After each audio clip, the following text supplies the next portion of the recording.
Welcome to My Chow Line. Today we're cooking up smoked meatloaf. We're also going to be making mashed potatoes fully loaded, but that'll be another video. It'll be a compilation video or partner video with this one. It'll come out about the same time. So if you want to see the fully loaded mashed potatoes, check out the other video. All right, so in this video we're going to be making the smoked mashed potatoes.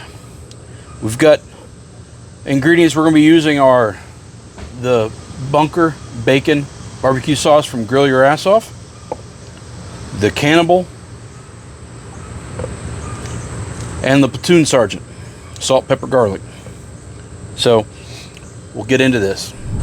All right, so we're going to start off with our meat. So I'm doing 6 pounds of ground beef and a mixture of different stuff. You can use just all beef, you could use chuck, you could use pork, you could have a mixture combination. There are multiple ways of doing it. If you have too much fat though, it could not stay together, so you want to make sure you try to make it, if you're going to add cheese or anything like to it, you want to make sure you go with a lower ratio of fat on your meat. But we've got a little bit, we're going to be putting cheese in ours, so we're going to be using like a lower ratio of fat in this one. So anyway, but we're going to be adding 2 bell peppers. This is 6 pounds of meat, so there's quite a bit of meat here. We're making it for a big group, big crowd. So normally you would just dumb this down for smaller amounts. You would use 1 bell pepper, whatever. You can saute these down and make them soft before doing hand, so you don't end up with a texture difference, but we don't mind. This is 2 small onions or 1 large onion. You can add less onion if you don't like onion, or you can add more onion. Again, a lot of this stuff is to taste for you. And then we've got 2 jalapenos diced up. You can put them in a food processor, make them smaller if you wanted to distribute them more. Sometimes I like having that chew of the vegetable, so I like having that in there. All right, so now got that in there. We're going to add our Cannibal all-purpose spice, and we're going to add probably a 1/4 cup. We got a lot of meat here, so want to make sure we got that. And then we're going to add a little bit of Platoon Sergeant, salt, pepper, garlic. Go with about a 1/2 cup. A little less, about a 1/3 cup of Grill Your Ass Off, the bunker bacon bourbon barbecue sauce. We're going to put a little Worcestershire in here now as well. Just a little bit, not too much. The more liquid you add, the runnier this loaf will end up being, so you want to make sure you go easy on your liquids, or you got to add more stuff to bind it. So for our binder, since I'm not using breadcrumbs because we're trying to do gluten-free, so this is a gluten-free flour. This is approximately an egg for every pound of meat. So we have 6 pounds, we're putting in 6 eggs.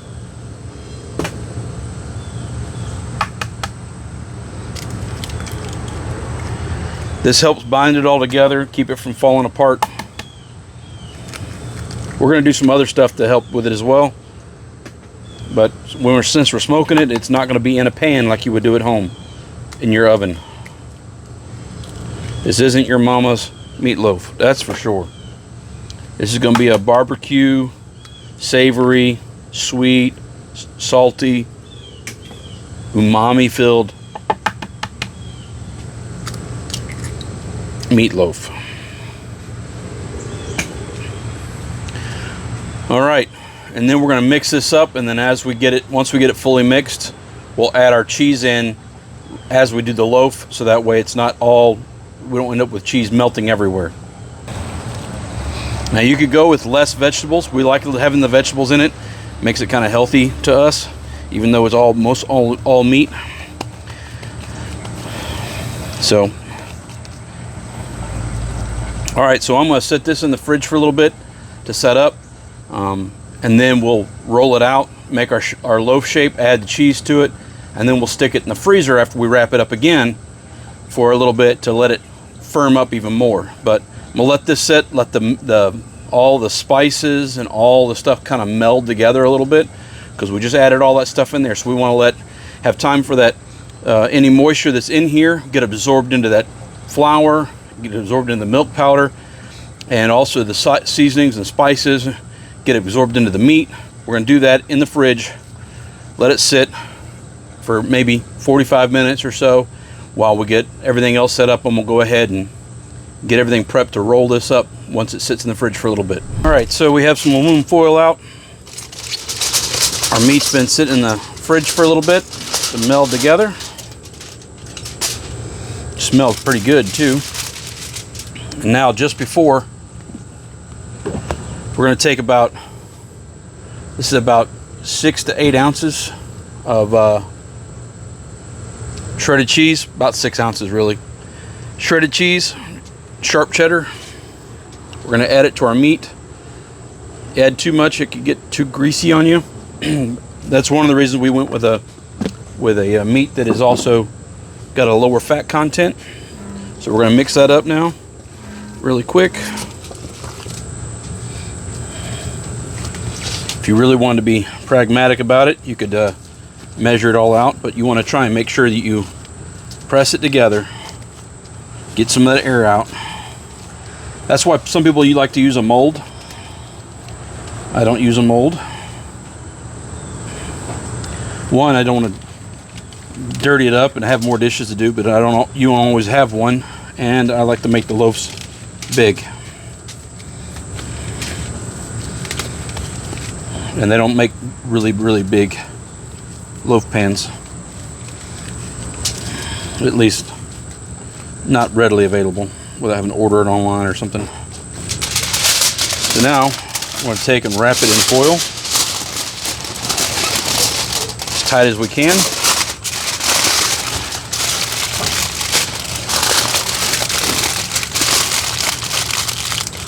And then that's going to get stuck in the freezer. Do the same thing with this one. All right, these are going to go in the freezer and sit in there for about 45 minutes to an hour to tack up a little bit. You can leave them in there a little longer, get them a little harder if you want. We're going to set them in there for at least 45 minutes. I might leave them in longer, but let them get in there, let them start getting firm and hard, and I'm going to go ahead and start the smoker. All right. It'll go on the smoker just like that on one of these little cooling racks. I've got another one for the other one, and we'll check in on them. What we're going to do is I'll come back and I'll tell you about the glaze that we're going to put on after it gets some smoke on it.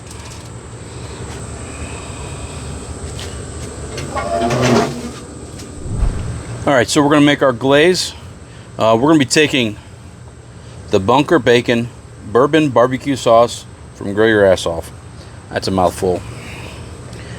And instead of mixing it up in a different one here, we'll just do it in this one because this one's pretty much almost empty. So this is perfect. I used up the last of this Worcestershire sauce on it. There's, this is a kind of a to taste glaze. So I'm just taking some of the barbecue sauce, some Worcestershire, and a little bit of honey. That extra sugar. I'm putting that in, it'll thicken it up a little bit. And gonna mix that up. And what we'll use, we'll probably add a little more sauce, barbecue sauce to this one. And this will be what we glaze on after about 45 minutes. Get some smoke on it. And we'll glaze it every 20-30 minutes till it's cooked all the way through in the meatloaf. That'll give us a nice coating on the outside. It'll also prevent it from getting too much smoke in the meat, because sometimes with a big hunk of meat like this, it can end up being overpowering, take away from the actual flavor of the meat. Put a little bit of that in there. This barbecue sauce is really good, so if y'all get the opportunity to get some of this, it is really good. It's not super sweet and it's not super strong. It's just a really good barbecue sauce. So now that we've made that up, we'll use that as a glaze later. And we may add a little bit of seasoning to the outside of the meatloaf right toward the end. All right, so we're about 30-45 minutes into our cook. I'm going to let this go for another maybe 10 minutes, and then I'm going to glaze them for the first time. Looking good, got some good color on them, starting to crust up a little bit. So we're letting it get some of that smoke flavor on it, then we'll glaze it and then let it start solidifying even more on the outside. So Joe Crane, back with Joe Crane. We have another story. You have another story for us. So just to recap for everybody that didn't know, Joe Crane spent 23 years in the military, 20 years in Special Forces from 79 to 2003. He served in the 7th Special Forces Group, a member of several different ODA teams. He was a team sergeant for ODA 783 and 761.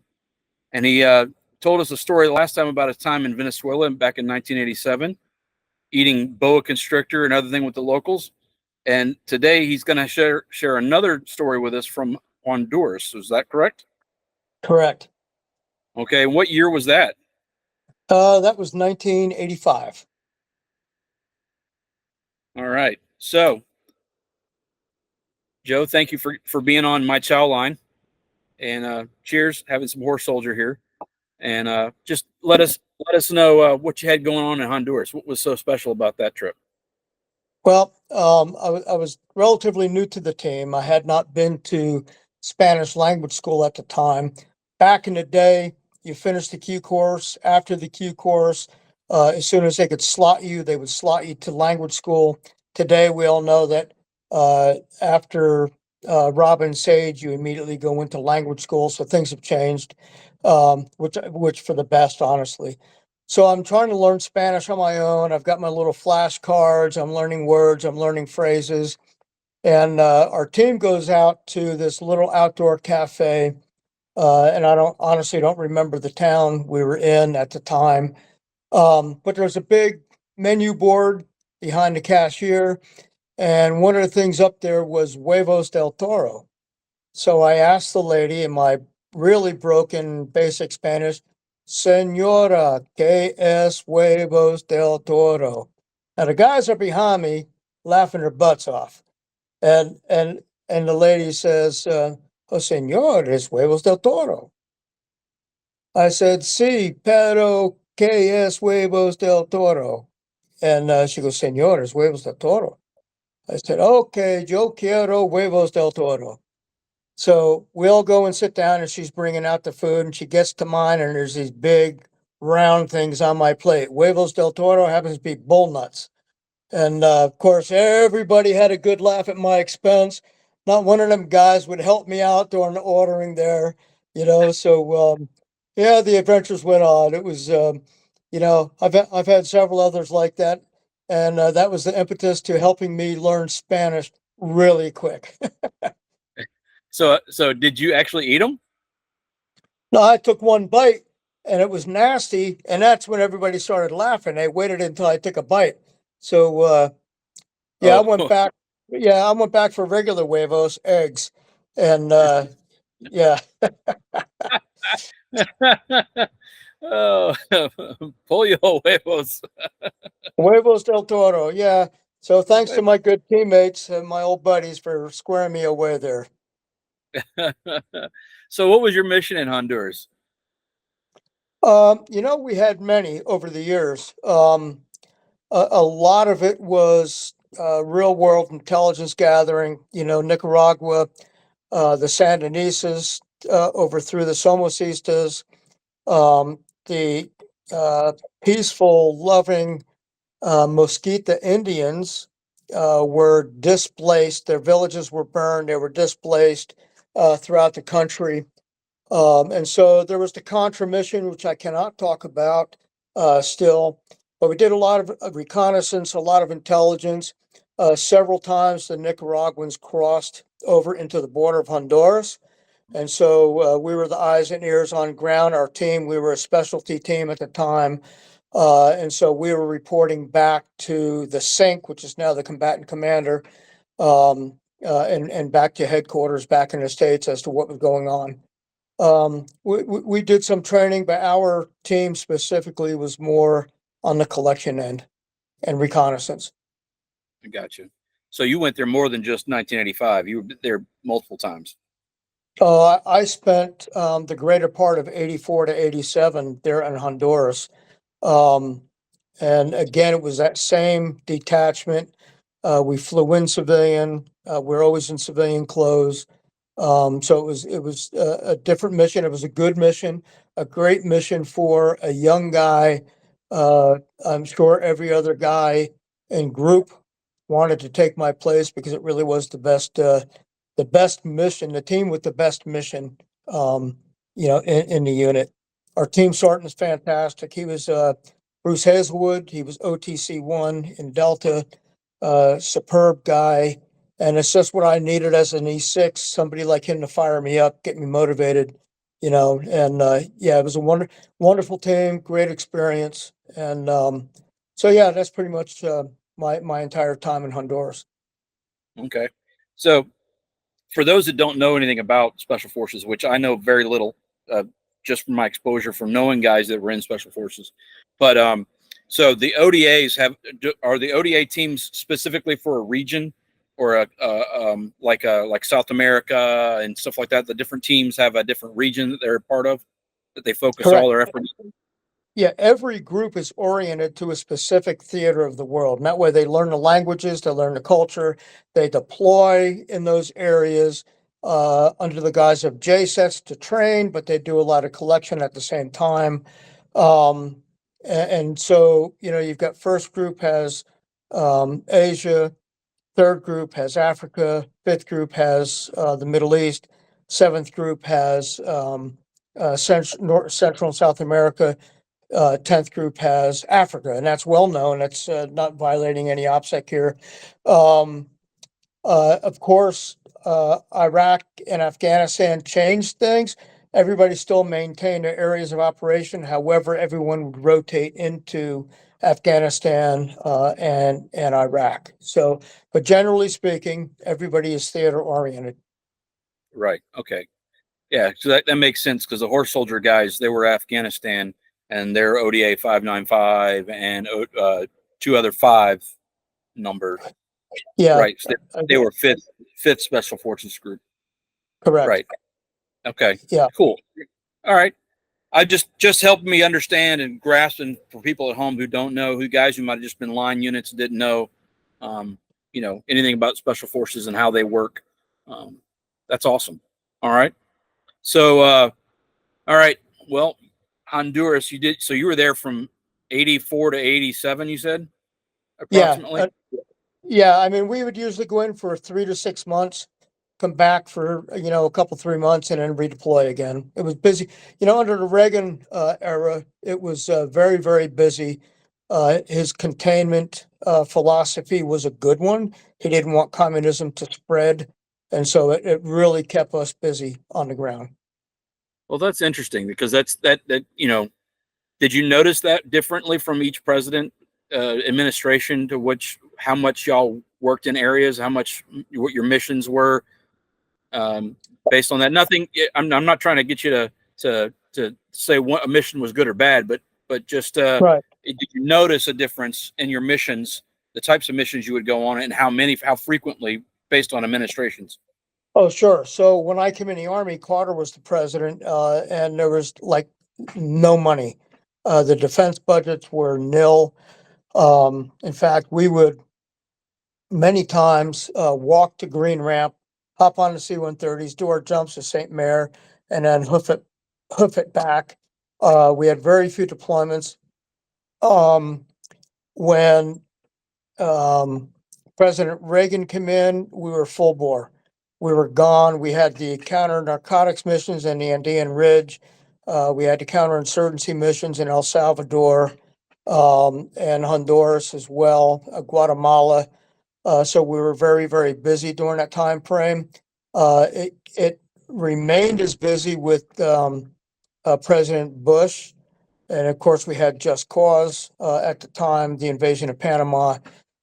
Um, Things slowed down considerably under President Carter. But, I shouldn't say significantly. I think our mission set changed quite a bit to where we weren't actively doing, uh, any counterinsurgency work as much. It was more training. In fact, the nickname was Drill Sergeant in Baggy Pants.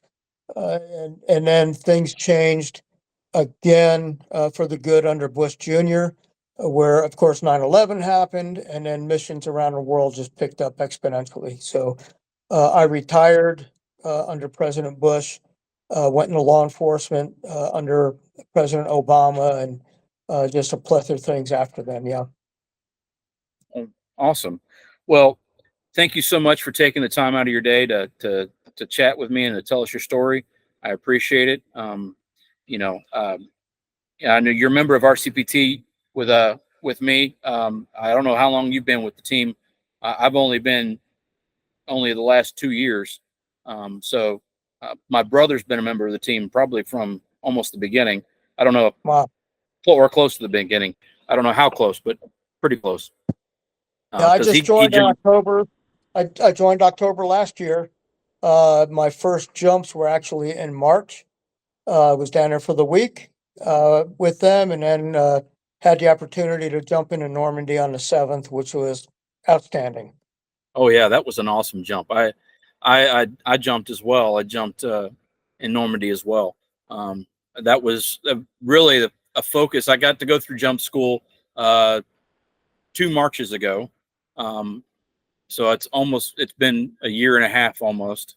Um, and it's been a blast to do it. I mean, getting to spend time with my brother is one thing too. It's just amazing because I wasn't airborne in the Army. He was 82nd Airborne, and so I always wanted to be airborne and all that kind of stuff, but there weren't any slots for me in the unit. I couldn't get through jump school and all that stuff Yeah, because I was also Army Reserves for a lot of my time, so it wasn't in the cards for me. But this gave me an opportunity to do that and to share something with my brother. And when I got to go through Normandy, because I went to see my brother jump for the 75th anniversary of D-Day in 2019, so I went over to watch him jump with the team. And then when I got the opportunity to go through jump school, I jumped at that, and then my brother was like, let's go do Normandy. That way you get a chance to do it and experience that, because he knew how much it meant for me to be there and how cool it was. That whole experience was amazing. So yeah, it was. if you ever, if there's anyone watching this that has any inclining at all to do airborne school and to jump out of an airplane under a round canopy and possibly go jump into Normandy or Operation Market Garden in Holland, do it. Join RCPT USA. Go down to Palatka. Go through the jump school. They have another one in October this year. They have the schools primarily in October and March, but if they get enough students, they'll do one for you. Almost any weekend of the year, there's somebody down there willing to do it. So just get with the team. It's rcptusa.org. You can go on the website there and check them out and join the team and go through a class, go through jump school, and just expand your horizons, because it blew my mind. So I really appreciate you sharing with us and taking the time, and appreciate it. And let you get back to your day and back to your family. But I appreciate you All right, taking the brother. time. Hey, thank you for the invite. Have a good one, and see you soon. Yes, sir. Cheers. All right, so we have our two meatloafs here. Gonna slice into one of these bad boys. Slightly crumbly. Look at that. Looks really good. Those mashed potatoes, check out the video for the mashed potatoes, so you can see my fully loaded mashed potatoes, but it goes great with this meatloaf. Let's get a taste test going here. Look at that smoke ring. That glaze turned out great. If I had to do anything over again, I would probably add a a little more fat to it, just a little bit, not much. Maybe a little more cheese, so it wouldn't bind together so well and get crumbly. But man, that holds together pretty good right there. Oh my goodness. Still get a little crunch from the jalapeno, bell pepper. Oh my.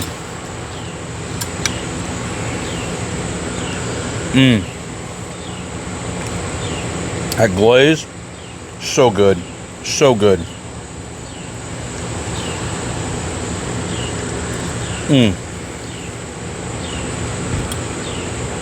Oh wow. This is comfort food, man. Come on now. Oh. Man. That's so good. Texture is perfect. Flavor's all there. Not super strong. You got the crunch from the onion and the bell peppers and the jalapenos. Man. Oh, dude. This is really good. These flies are all over the place. Well, Papa Yingling. Enjoy. Toast to the veterans out there.